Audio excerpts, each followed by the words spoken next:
మీ అందరికీ నూతన సంవత్సర శుభాకాంక్షలు.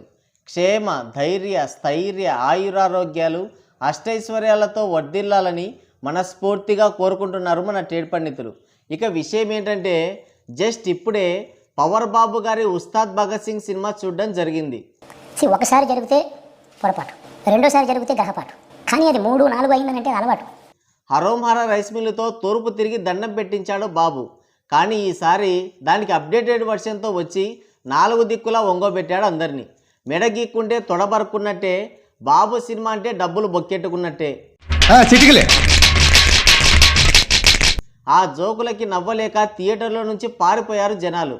హరీష్ అయ్య గారు ఇంటర్స్టెల్లార్ తీసినంత లెవెల్లో బిల్డప్ ఇచ్చినప్పుడే అర్థమైంది. అర్థమయ్యి కూడా 500 బొక్కెట్టుకున్నా.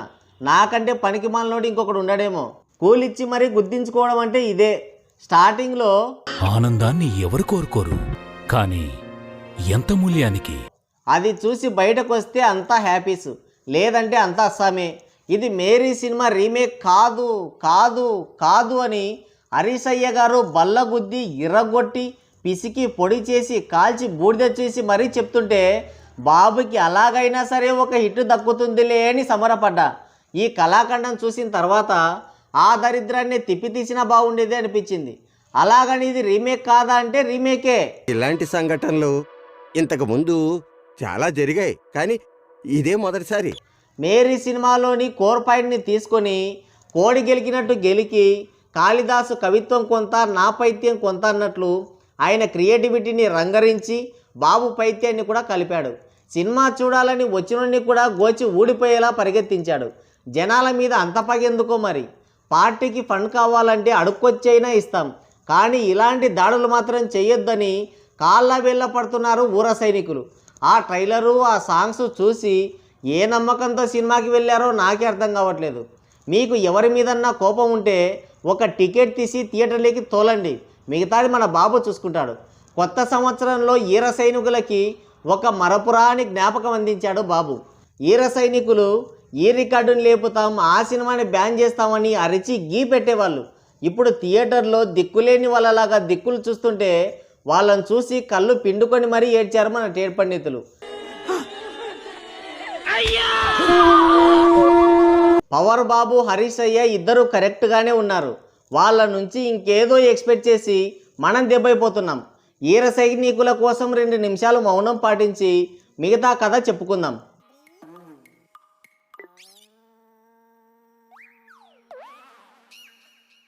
ఒక్క మాటలో కథ చెప్పాలంటే, ఇన్ని మాటలు చెప్పి ఇంకొక మాట ఏంట్రా?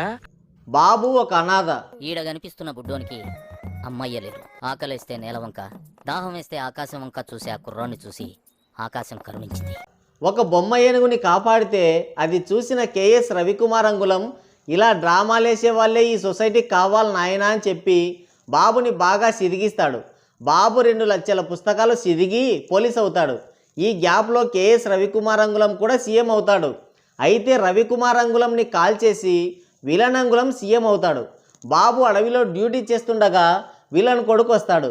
వాడిని కిడ్నాప్ చేస్తాడు బాబు. ఇక అవసరం లేకపోయినా రాశి కన్నా కూడా అడవిలోకే వస్తుంది. బాబు 2 లక్షల పుస్తకాలు సిదిగిన దాంట్లో నుంచి గుర్తొచ్చిన కాడికి రాశి కన్నాకి చెప్తాడు. ఆమె వెంటనే ఇంప్రెస్ అయిపోతుంది. అంతలో ఒక చోటాకు విలన్ వచ్చి రాశి కన్నాని కిడ్నాప్ చేసి సీఎం కొడుకుని విడిచిపెట్టమంటాడు. కానీ బాబుకి ఒక భయంకరమైన ఘోరమైన ఫ్లాష్ బ్యాక్ ఉంటుంది.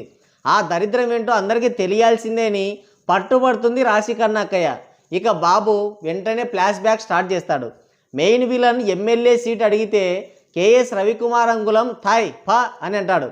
అది మనసులో పెట్టుకొని అల్లర్లు చేయిస్తుంటాడు విలను. దాన్ని ఉస్తాద్ భగత్ సింగ్ అయిన మన బాబు ఎదుర్కొంటాడు. ఇంతటితో వదిలేయి, లేదంటే వారానికో సినిమాతో వస్తా అని విలన్కి గట్టి వార్నింగ్ ఇస్తాడు. అక్కడ ఇంటర్వెల్. పారిపోవడానికి అనుకూలమైన టైము. చాలామంది పారిపోయారు, కానీ నేను పారిపోలేదు. ఇలాంటి రాడ్లు ఎన్ని చూడలేదు అని అనుకున్నాను. కానీ సెకండ్ హాఫ్ స్టార్ట్ అయిన తర్వాతే అర్థమైంది ఇది ఇలాంటి రాడ్డు కాదని. ఇక సెకండ్ హాఫ్ కూడా స్టార్ట్ అయింది. ఒక టెర్రరిస్టు శ్రీలీలక్కయ్య రూమ్లో దాక్కుంటాడు. బాబు వచ్చి టపీమని కాల్చి శ్రీలీలక్కయ్యని సేవ్ చేస్తాడు. బాబు పెతాపం చూసిన శ్రీలీలక్కయ్య వెంటనే పడిపోతుంది. అక్కడ ఒక లవ్ స్టోరీ.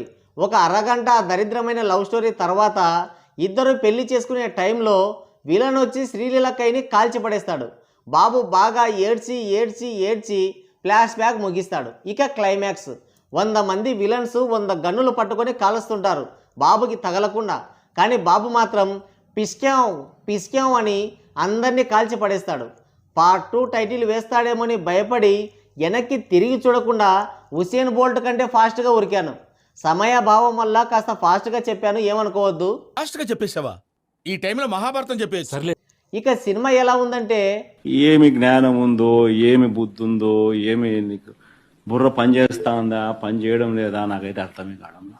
ఫ్యాన్స్ కోసం సినిమా తీసినప్పుడు వాళ్ళకి స్పెషల్ షో వేసి ఏ ఓటీటీలోనో యూట్యూబ్లోనో వదిలితే అయిపోతుంది.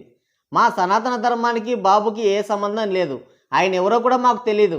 రాజకీయాలు ప్లస్ సనాతన ధర్మం రెండూ సినిమాలో ఉంటాయి. రియల్గా అవేంటో మాకు తెలీదు. అది పరిస్థితి. ఒక సాంగ్ కానీ, ఒక డైలాగ్ కానీ, స్టోరీ కానీ, బీజిఎం కానీ ఏదన్నా కొత్తగా ఉందా? కొత్తగా లేకపోయినా పర్వాలేదు, చెత్తగా ఉన్నాయి.